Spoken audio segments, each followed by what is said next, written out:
Сәлем достар, бүгін PicsArt программасында золотой текст немесе алтын түстес текстті қалай жазу керектігін көрсетемін.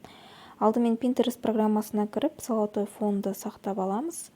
Сосын PicsArt программасына кіріп, өзіміздің керекті шаблонымызды ашсақ болады. Немесе жай ақ түсті фон таңдап тексеріп көрсеңіздер де болады. Менің случайымда жай ақ түсті фон таңдадым. Холстыды басып, ақ бетті басып, A4 форматындағы бетті таңдап алдым. Сонда өзіме керекті текстті жаздым, мысалы алтын, золото деп. Содан кейін шрифтті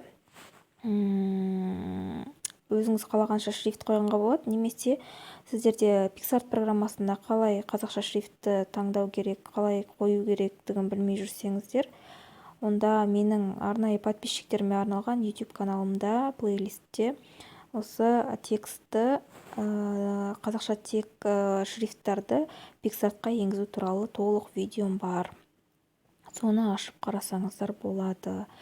Өйстіп текстімді жазып алдым да, сіздерге көрнекті болу үшін басқа шрифтке ауыстырып алдым.